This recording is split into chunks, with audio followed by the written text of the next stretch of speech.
Hello, everybody. Welcome to Lunch with the Trojans, a special edition of our Tunnel Vision show. We started doing this week. We had Matt Leinart on Monday, and today we got the great Jake Olson joining us from Huntington Beach. Jake, thanks for coming on Lunch with the Trojan. What's going on? My pleasure. I have nothing else to do, Ryan. So thanks for giving me something to do. That's kind of why we're here, because we're like, well, there's no spring football. We need some content. And we're like, why don't we just have like a little live stream with people? Because everyone's doing it. Everyone's in their home. I know. Kind of trapped. So we wanted to just kind of get people, not necessarily talking about the current team a lot, but just really people from the USC football community, people who have been involved with the program. You certainly have been for quite a while. So thanks again for coming on. Yeah, absolutely.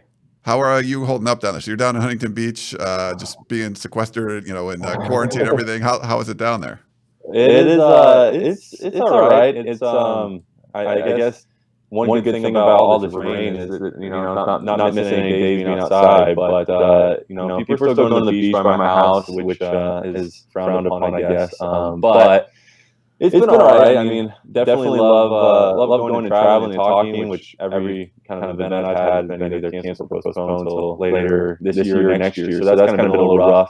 But been able to do some things around the house and my personal life that, given the time, I wouldn't have probably been able to do otherwise. So that's been a nice, I guess, addition to this. But I mean, it's been hectic, from everything from my mom's has her own small business, she's a chiropractor, and so she definitely still wants to treat people, which is technically a necessity, but essential. But it's still just rough because we want to be safe. She's wants to make sure she's not going to send anything, bring home anything. So it's like very careful, but at the same time, like, it doesn't work. I mean, the business is gone, so it kind of is a little bit of a trouble situation. Yeah, I want to talk about the business stuff because you started your own business with Engage. We'll talk about that in a couple of minutes. Just let people know we're live on YouTube and on Periscope. I'm not going to be monitoring the Periscope chat room because I'm producing and hosting and doing all this stuff at once. But I do have your YouTube questions up, and I can pull, if you have a question for Jake, put it up on YouTube in the comment section while we're watching live, and I will put it up on the screen and we can answer it to Jake. I already saw some people said we had a little bit of an echo when this first started. I fixed that. Sorry, there was one little setting I forgot to change. All this kind of technical stuff, Jake, when you're trying to do these live, especially now, because we would normally do our tunnel vision with all of us in studio, and then I'll have like Shotgun and Keely in their own remote locations, and so there's always some kind of technical glitches, but we got this one working except for the little echo in the beginning. But we'll get through all this stuff. Is it for you, like, looking at the college football season and that being in jeopardy, sports as we know it being in jeopardy? Are you one of those guys that, like, you have to watch the CNN or whatever all day, every day, figure out what's going on, or you're just like, I just want to wait till this is over? Like, how are you approaching all this? I'm definitely staying in, definitely monitoring all news outlets and just trying to keep updated. I mean, obviously, very fortunately, it seemed like California did get a good jump on this, and we're not in a situation like New York. So, being so close to LA and Orange County is 3 million people in it. So, I mean, you definitely want to keep updated, but I miss sports tremendously. It is definitely so hard not to be watching baseball right now. I mean, I love baseball. I'm a big Cubs fan, so not to be having baseball. I told someone earlier today, I'm like, if I could go, if the gym was open and if baseball was playing, I think we'd be in such a better position. I could go to the gym in the morning, come back here, listen to a 1 o'clock baseball game, 4 o'clock baseball game, 7 o'clock baseball game, and go to bed. I mean, that would be a nice day. But the gym's closed, no baseball. And Quebec and I are just, playing patty cake with each other. The live sporting not having live sports is tough. Are you like, could you go and listen to old broadcasts? Like, do you like doing that, or is that not really a thing? I tried it. It's not really my thing. Like I don't know. I guess a lot, even watching a game where I don't know what happens. I mean, if it's really special, if it's really special, then maybe. But I don't know. I it just doesn't seem as authentic as obviously listening to the real thing. Yeah. We're getting comments. Apparently, we were still echoing. So I apologize. I think it's fixed now. Hopefully it's fixed now. Let me know in the chat room if we're getting a little bit of an echo. Stupid remote stuff. We have to do this all different. We wanted to get you in, have come into the studio and do one of these things, but obviously we can't do that now. Your company Engage. So if people didn't know, Jake, started a new company called Engage, and his college roommate Daniel's been a big part of it.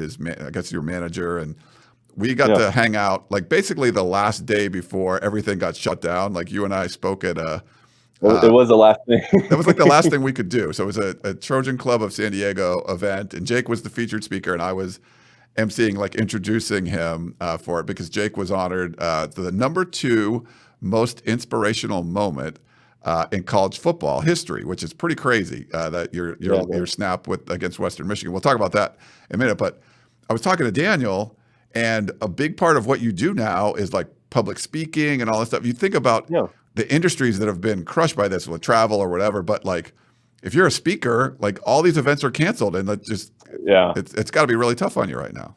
Yeah, I mean, it definitely is wasn't ideal. I mean, talking about bringing companies and corporations, organizations together all in one room, having 350, 400 people in one room isn't obviously happening right now. So that was difficult. But I think what's going to be really cool and what I'm looking forward to, especially once this is over, these companies, organizations, I mean, they're going to be looking for motivation. I mean, everyone's taken a hit. Everyone's been absolutely had their lives altered because of this thing. And when they get back to work, there's still going to be some factors and consequences that are still looming. And so I think it'd be really cool to find people in that place when I go back out and speak and help them overcome their challenges that they're now facing because of this. Yeah, what kind of so people don't know much about Engage. Maybe you want to tell them about it a little bit, and what are some of the events that people have you come speak at? Yeah, well, so Engage is just a booking platform, an online booking platform, and we have a ton of SE guys on there, but we have over 400 just talent. We're building every day, but it's just basically we put the power in your hands as a consumer and a customer, and you basically go on there and search if you want to book someone for an event you're hosting or whatever. It is an easy way to do that. We try to kind of cut out all the inefficiencies and that were in the process before. So I'm on there, and again, that's where I kind of get contacted to do all my appearances and events and to speak different companies all over the country, and that's really cool. We got a ton of other guys that have so many incredible stories on there.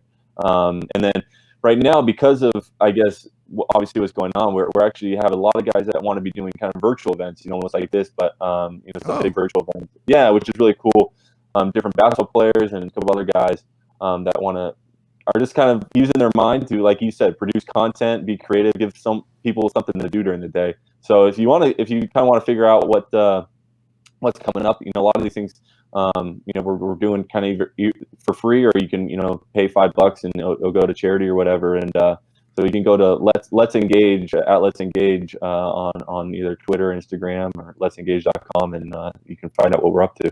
Yeah. Apparently, by the way, our audio stuff is fixed. So Naya put it in the comments. So, Naya is Jake's girlfriend. So I put it up on the screen. So thanks, Naya, for letting us know. I got a text from Keela and stuff, but that's cool.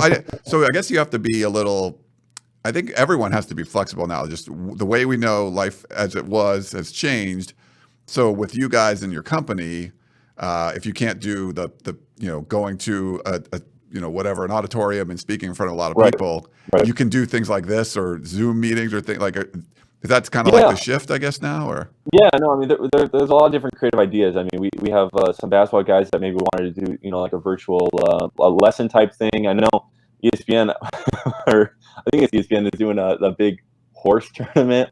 I don't know how that's gonna go, but stuff like that. I mean, just like, again, people are looking for something to watch, for something to participate in. I saw like last week some guy did like 2,500 push-ups or something in one day, and you could bet on that or whatever. Ryan, do you know the all-time record for push-ups in a day? No. you're never gonna get. I said 4,000. Okay, That seems like a whole lot. It's 46,000. Oh my God. Like, how many seconds are in a day? Like, is that like 30 something thousand? About like, yeah, it's like 40,006 in like one. I think it's like every 2 seconds you're doing a push up through that entire day. Whoa. Yeah. Yeah. I'm doing a challenge now, like a buddy of mine. I do 100 push-ups a day, and I thought that was pretty good. But 46,000 is like, Herschel Walker used to do, I think, 1,000 a day. And yeah, no, but I'm on a council with him, and I had a conversation with him a couple of days ago because of the council, and he's such a nice man. But we were talking about that everyone needs to get on the Herschel Walker regiment now, given that we're all here just nothing with our body weight and a backpack full of books. Man, that's what I'm doing. That's crazy. Yeah, no, the 100 days not bad. I'll do like 4 sets of 25. But sometimes you forget, and it's like gets a bit late in the day. Like, oh crap, I didn't do my push-ups yet. So I'm trying to do it like every day for a year or so. But have you been noticing a difference? Yeah, it's been good. I mean, I'm trying to, I'm doing a bunch of Zoom workouts now, like my old instructors from the gym, and we'll do things like that. But the 100 push-ups, at least I do. If I don't do anything, at least I did 100 push-ups a day. So it's something. Yeah. But I wanted to try like the Herschel Walker thing, like 1,000. Like it's just that's a lot of push-ups. I mean, obviously, I've been trying to do like 100 every hour, and I usually get I get 300-400 in, and then I'm just like, okay, I'm done. Really, that's 100 an hour. That's good. Yeah. I mean, the first 100 is fine. Like the second 100 is probably okay, but by the time you get to the third or fourth 100, then you're like, I've already done 300 push-ups. Like, no, you start feeling your chest. It's like you get down there and you do a push, and you're like, oh wow, okay, my pecs are feeling it. Or you can do like the tricep ones or whatever, if you want to do something different. Yeah. We had a comment I'm going to read for you. The Chosen One said, "Can Jake tell people that their challenges are just not that bad?" Like, I don't know. I'm going to tell them they're not that bad. A lot of people are going through a lot of things right now, but I can tell you, and I never like kind of comparing challenges because to each his own, and everyone deals with it, and everyone has their own problems. But I can tell you that when you do view your challenge, I always talk about it, and Coach Baxter always said when you change the way you look at things, the things you look at change. So how you view your own challenges is a different thing, and understanding that we're definitely facing hard times right now, but how you view it and how you're choosing to see this time definitely can make an impact on your life as we come out of this. And I know again there's a lot of people suffering, but also just trying to focus on what the possibilities are, the good that could come out of this. Again, for instance, I always had I didn't always have a goal. I just found out that I love the weight room at SC, and I love lifting. It was something I really grew to love while being a collegiate football player. And so because of that, I love helping people in the weight room. I love using weights and working out as almost a therapy to get through things. And so becoming a personal trainer has kind of become a goal of mine. So I'm actually studying through NASM right now to get my CPT, which is going to be really cool and really fun. But something I would never have been able to do necessarily, at least in this current moment, if it wasn't for taking time off, not traveling around the country. And so that's something that hopefully when I come out of this, I have my CPT, can go out and start helping people out with their lives and in the gym and just getting people right, both in their body and their mind. That's great, man. You're doing all kinds of stuff. I didn't realize you were going to try to be a personal trainer too. That's very cool. Yeah. I mean, the weight room is just such a therapy for me. I mean, it's very therapeutic, and it's just is something that I think everyone in their own way needs to find just the outlet to let emotions go, to really kind of find yourself to if that's, some people through it's painting, some people it's through, I don't know, playing golf. And for me, golf isn't the most therapeutic thing. It's more stressful, as you know, Ryan, than anything. It is. But lifting weights I love. So what is your height and weight now? Do you know, or what's the? Yeah, I'm 6'4", 230. I mean, I've pretty much kept everything since my, my playing days. Playing days. Yeah, that's funny. So when we were talking in the, I didn't mean this as an insult when we were down in San Diego, and I was like, you see, Jake, I'll put up a picture of you and Pete Carroll from when I think you were 12. Now, this is before, I think your surgery. So you might have been 11 years old or something. And yeah. And I think the thing I said was, it was Jake was like the little Make-A-Wish kid, and I didn't mean that as it, but you look at him now, you're sitting next to me and you're 6'4", 230 pounds. You're like, Holy cow! And obviously, all the challenges that you have overcome. It's amazing to see that you kind of went from. I mean, I don't want to say like victim, but you went to someone that was like, yeah, there was you were dealt this Yeah. hand where you were like dealing with a lot of stuff that most people don't have to deal with, and you just thrived, and you're like this big strapping young man now. It's great to see. It is weird when you say it like that, because I mean, even thinking about, it doesn't seem that long ago. I mean, 10 years, I guess, but here I was, this little kid.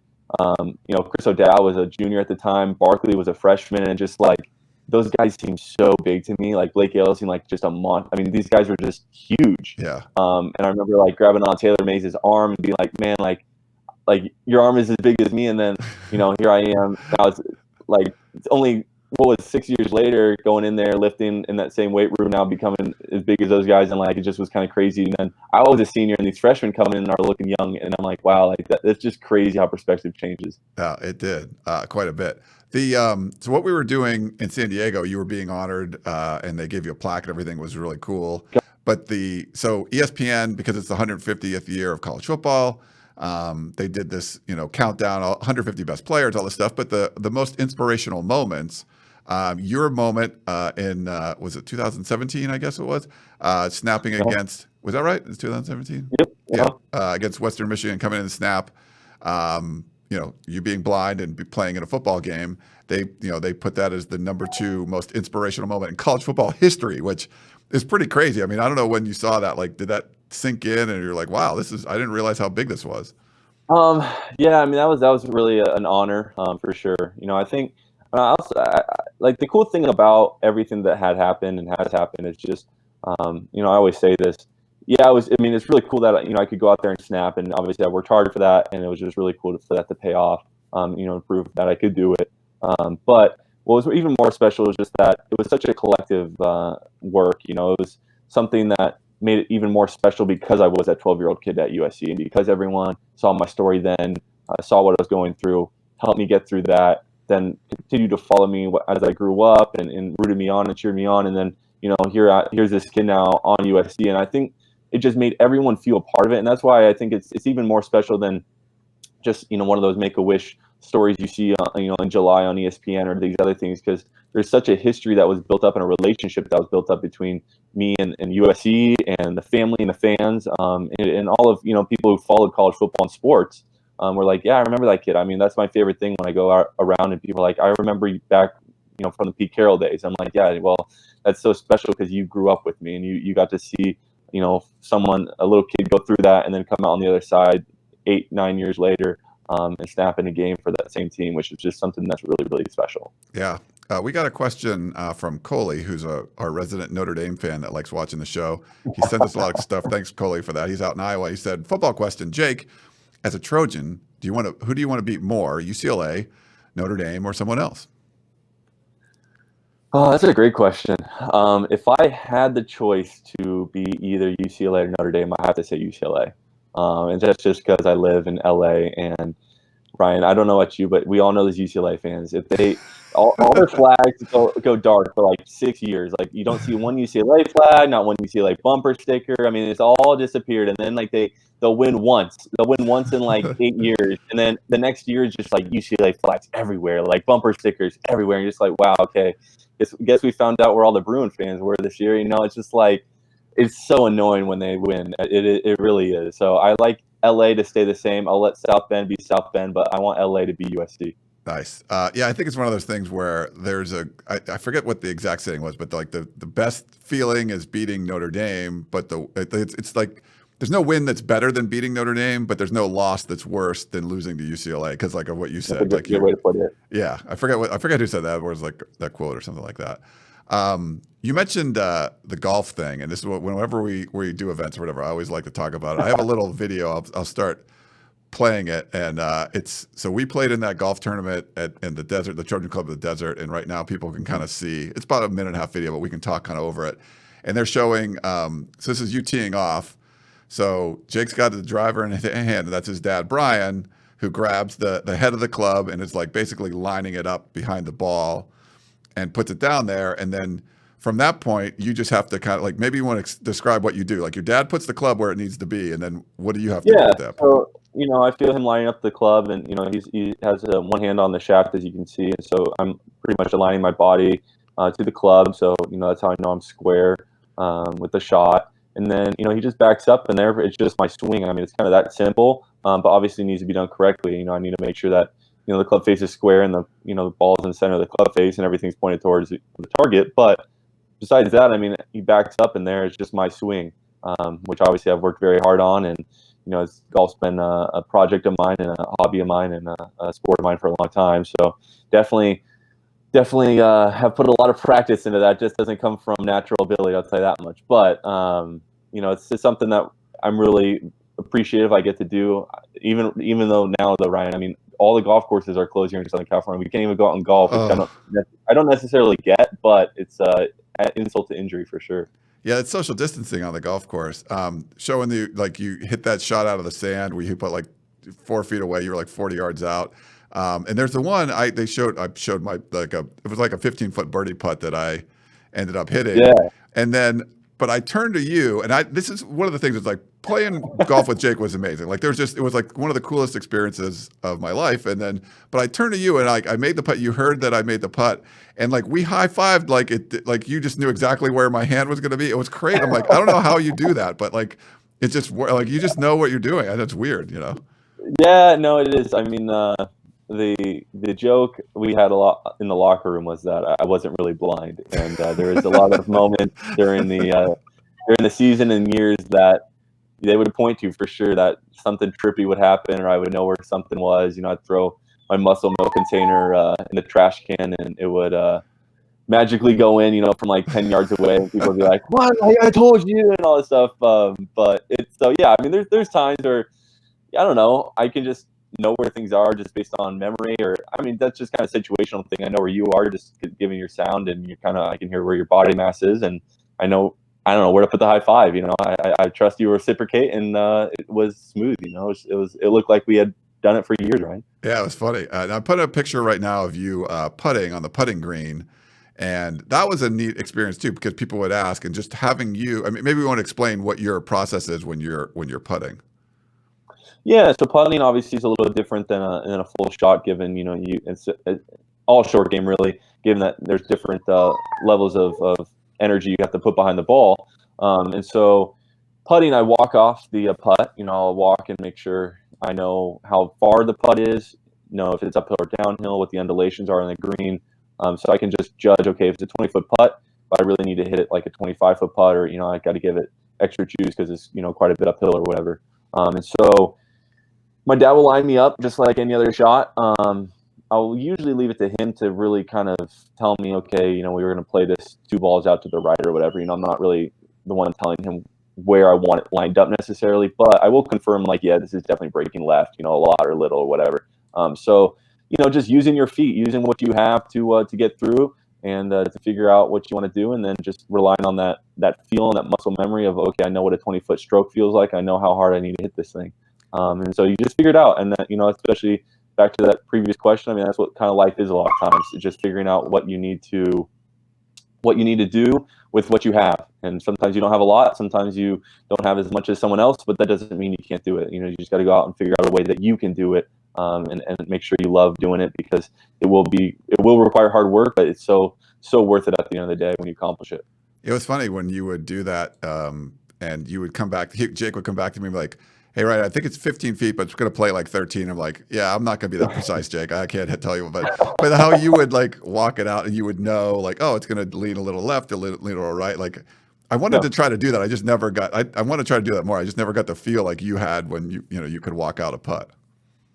Yeah, well, I think I forget the exact stat, but I think it's more than a fourth of golfers, or maybe just a fourth of golfers, can actually rely on their eyes.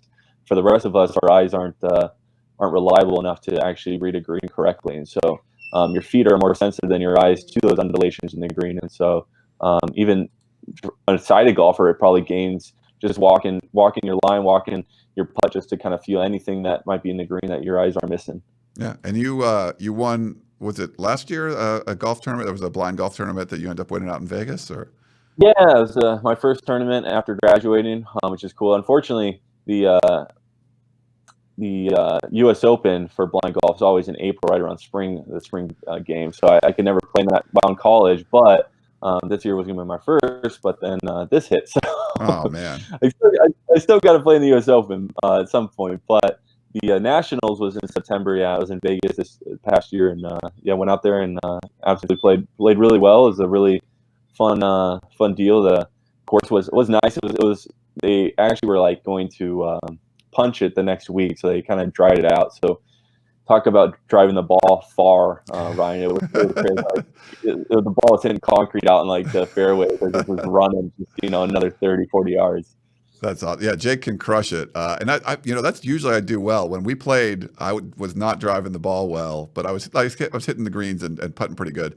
But Yeah. I usually hit it well. But man, Jake was destroying the ball. So it's great to see you just kind of take these massive swings. And sometimes your dad's like just pulling up from, putting the club head down, and you're swinging the club like it's crazy. Yeah, like, you're getting all nervous. I was like, no, don't do that.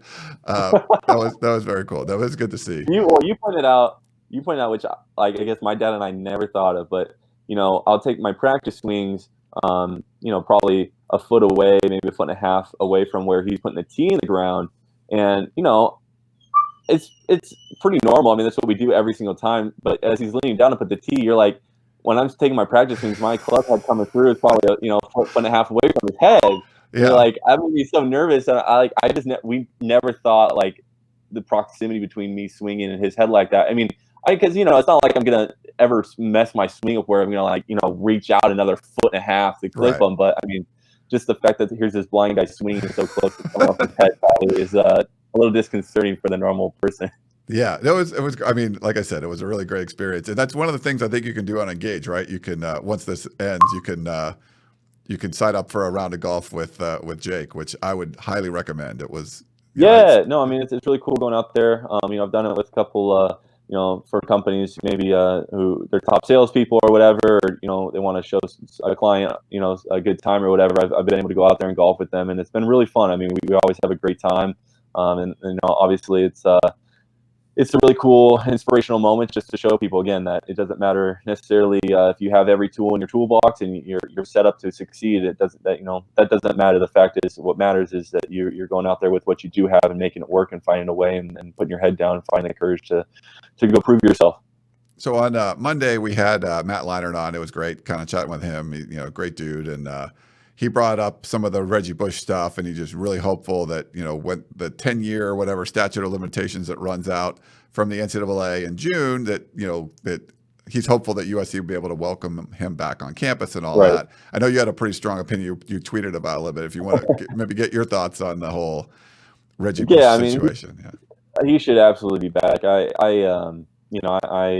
I feel bad for Reggie. I feel bad for USC. I mean, the NCAA put us in just a very awful situation, a very unfair situation. I get it if we made them a little mad by stonewalling them or whatever, but the fact is, I mean, come on. I mean, you're telling me that not only that Coach Carroll, let's just say, should have known that what Reggie's uncle was doing, or whatever down in San Diego. I mean, that's kind of a little weird. And then two, it's like, let's have a little perspective here. I mean, here's these kids whose families come from not a lot, and sometimes are in very tough situations and living in tough places. I mean, for a kid to want to make sure his family's situated in a safer place. I mean, come on, you're gonna kill a school for that? Like, let's be real.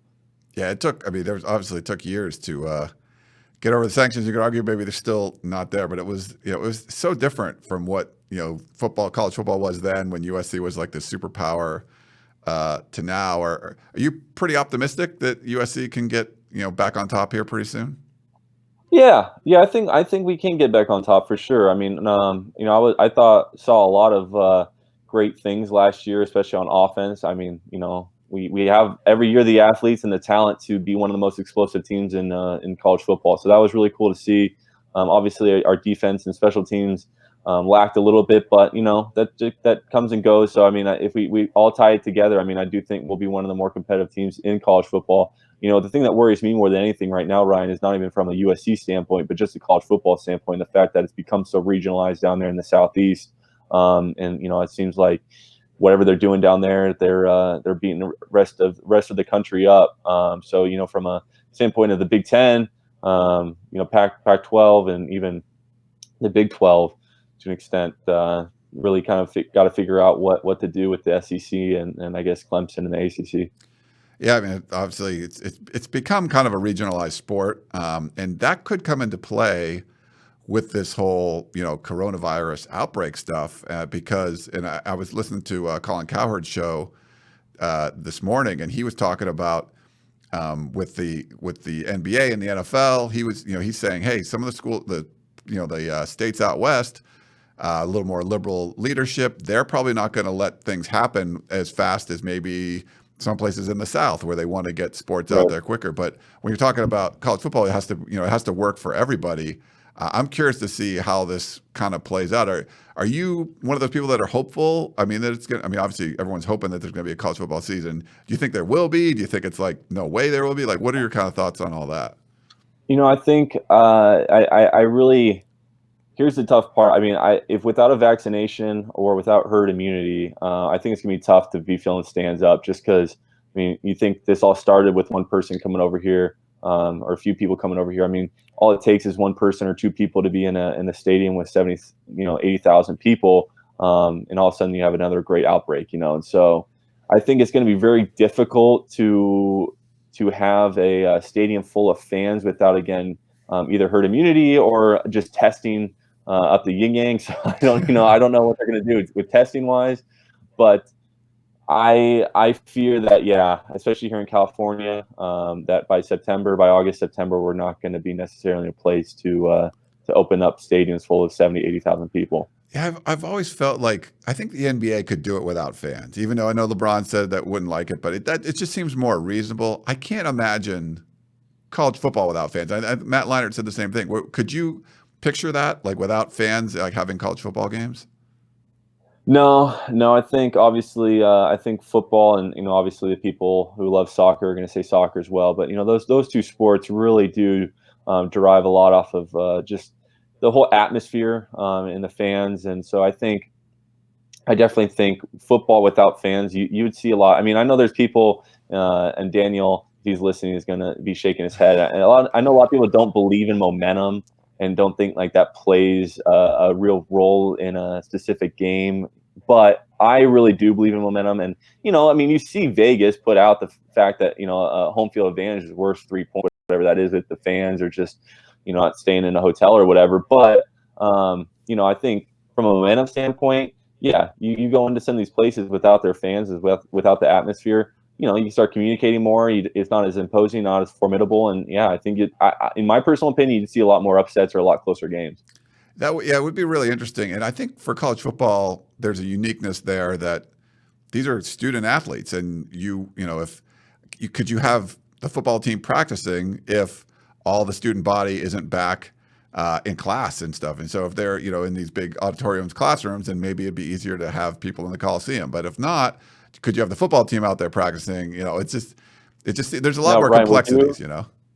Would you, like, let's just say, would you rather forfeit this fall if it was like an abnormal, no fans, kind of a weird type deal, or would you rather have that, or would you go to the spring and have a full year of USC football with like a 2-3 month break, have 2 bowl seasons in 1 year, have 2 seasons 1 year? What would you do of that? I would love that. Yeah, I mean, we love covering the sport. I don't want to see a season get lost. You want to see these guys be able to, all the work that people put in. You want to see that come to fruition. And obviously, the health of the nation is foremost importance. But if you could delay it a couple months, which I didn't really grasp that possibility, to be fair. Like until fairly recently, people have talked about it. Dan Weber said, "Hey, December is kind of a dead month.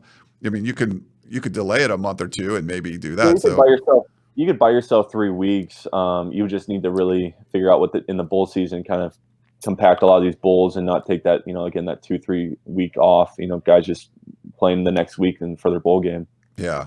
I'd be good with having like 2 seasons, basically, like a spring and a fall. Like, would you? I don't know, for football players, that's a lot of wear and tear on your body too, though. Yeah, I was gonna say that definitely is a concern of just staying healthy. But but yeah, I mean, definitely it'd be fun to see 2 seasons in 1 year. That would definitely it'd be interesting to see what teams are like by November of that year. I mean, these teams probably are going to be clicking at paces we have never even seen, given that they're, are so finely tuned at that point. Yeah, the not having a spring football, you were a specialist. I don't know how much that would have impacted you. I mean, there's stuff that you guys can do, but just in general in Yeah. football, do you think that's a big deal that these programs, for the most part, aren't having very many spring football practices heading into whatever the summer or fall bring? I think it's a big deal given that we have a new coaching staff and a lot of new coaches this year. I think that really does hinder our ability to get a head start with some of these new schemes and everything. For a normal team with the same coaches, especially with if there's not a lot of spring admits and everything, I don't know if it does that much. I think what's going to matter more is just the everyone's ability to remain healthy and kind of be in that football shape. I think there is a little shock to the body if you come back in September and you haven't hit for 9 months. You haven't been hit for 9 months. I think that probably is more of a concern than it would for a normal team being like, oh yeah, how do we run like our 3-4 defense again? I think that would be probably fine. Yeah. You were talking about working out and everything and playing up. Like, what can you do now in quarantine? Do you have like weights there? Do you have like a mat you can hit off of into a net or anything for golf? No, man, I don't. I'll go out, just our local park, in a little grass field and chip. I've been doing a lot of little short game stuff from a golf standpoint. Working out, just a lot of body weight stuff. Just trying to, just get as much as many reps as I can in to the point of failure, and really kind of trying to tax the muscles. I guess if you were using more weight, but a lot of high intensity stuff too, which is not actually what I usually do, but definitely probably suits more of what needs to happen right now, and just making sure your heart rate keeps up and you're making active with all the different exercises you're trying to stitch together. Yeah, I'm curious to see, because when you guys are in the weight room for a college football team, and especially with like Aaron Osmus he's lifting heavy, eating thick. He's more, he's like push lots of weight, squat ton, he loves doing that stuff. And when I interviewed him, I guess a couple of weeks ago now, and like talking about body weight stuff, he was just sort of like, well, go out and push your car. Like he really didn't seem to want to like do the body weight stuff, but you kind of have to. So I think he's embracing it a little more now. I know the players are getting like bands and medicine balls and things that they can do around the house, but it's got to be different training than what you're used to. If you're like, all the college football players are going to probably be training a lot different now than they would have been if they were on campus.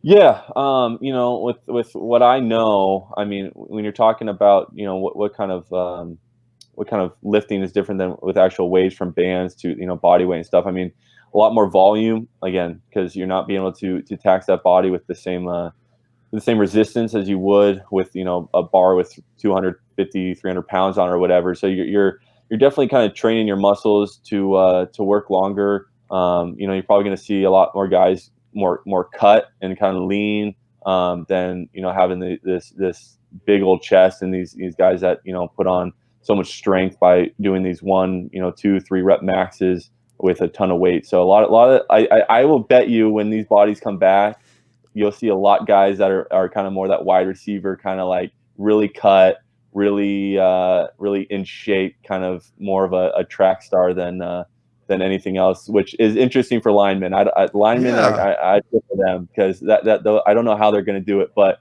I'm talking about a linebacker. Obviously, wide receivers and defensive backs have always looked like that, but I think running backs and linebackers, you'll see kind of a lot more lean and kind of fit. Yeah, I'm curious to see like what the linemen do, because I even talked to Osmus about this. And I'm like, well, you have them use dumbbells, and he's like, I don't want them to do like 100 curls with like 10 or 15-pound dumbbells. But if you're doing like some kind of HIIT workout, like you're talking about the high intensity interval training stuff, and you're doing curls for like a minute straight with 15-pound, like even the really strong guys are going to get tired. Like, Right. it's a little different, It's high intensity, but like I said, I mean that comes at the risk, or not the risk, but just at the cost of, again, more lean. You're probably going to lose weight as a alignment for that. But you can do things like isometric holds and like eccentric kind of stuff. So, it like if you take a bag of books and sure, it might be only, 15, 20 pounds and you might be able to do, 40, 50 curls with it before you start even feeling anything in your biceps. But if you, focus on, all right, I'm going to lift this up and I'm going to count to 10 seconds on the way down. Doing that negative kind of work, that eccentric work, 10, 12 reps in, you're going to be feeling that in your bicep. So, you just like wall sits or stuff that, that is isometric, holding a push up at 90 degrees, stuff like that, or negative push-ups that like you can absolutely, you don't have to do 250 reps to feel it. You can really take your time with it, slow it down, focus on the eccentric isometric standpoint of it. And, you really will, which is feel a difference. And that's actually how you're, supposed to lift to build muscle anyways. Oh, let's see that personal trainer Jake. You're getting we're getting a little lesson here and stuff. So let's appreciate that. Yeah, no, it's harder. Like I said, if you want to go do 10 push-ups, you do 100 push-ups a day, Ryan. If you do 25 negative push-ups, you're going to probably get more out of that than doing 100 regular. Really? Push-ups. Okay, we'll try that. So the thing you're doing now is 100 an hour, and see how many hours you can do it, or some days, yeah. Okay. I don't do it every day because like I don't know. It gets to be a lot, but again, I'll pick days where I won't do as many reps and like I said, push-ups, but vary the again time, eccentric or concentric time that they go down or up, or do diamond push-ups, wide push-ups, one arm push-ups. Just like all sorts of different angles you can hit. There's a lot of things you can do with your body weight that a lot of people don't realize that make it a lot, again, a lot harder than just having to work for 50 push-ups to 75 push-ups to really feel like you're hitting your pecs. All right, Jake Olson, follow him on Twitter at Jake Olson61. Of course, that was his number, and Chris O'Dowd's number, which we're gonna have Chris on here. I'll have to have Chris on the lunch with the Trojan. Yeah, he's a great dude. So we love chatting about him. And at Let's Engage on Instagram or Twitter if you want to check out Jake's cool company. And yeah, I really appreciate you coming on, man. And best of luck going forward. All right, Ryan. I better see something on your Instagram of you doing some negative push-ups. Let me know how they are. All right, I'm gonna try to with that. I'll let you see that. What real quick one before you go? Do you have a favorite? I love your one-liners. Do you have like a favorite kind of one-liner thing? Like I remember when you did Swim with Mike, and you jumped off like the 10-meter board, and they asked you like were you afraid or something? He's like, yeah, you just don't look down, And the little things that you come in see, even you laughed at that. Like it's like you just come up with these things that are sort of like maybe self-deprecating or whatever, but you just sort of make light of being blind or whatever. Do you have any kind of favorites that you use or go-tos that you use sometimes? I don't know if they're go-tos. I just use it kind of as it comes. The other day I tweeted Michael Thomas, the wide receiver for the Saints, tweeted that I don't know what he was really referring to. He was like, blind can't lead the blind. You need vision or something like that. So I put a picture of Quebec out there at Guide Dog School. I said, "You hear that, Quebec?" Quebec is Jake's dog, if you didn't know. We could hear Quebec in the background a little bit. But all right. Well, Jake Olson, great stuff. Thanks again for coming on. Really appreciate it. You guys fight on. All right. Take care.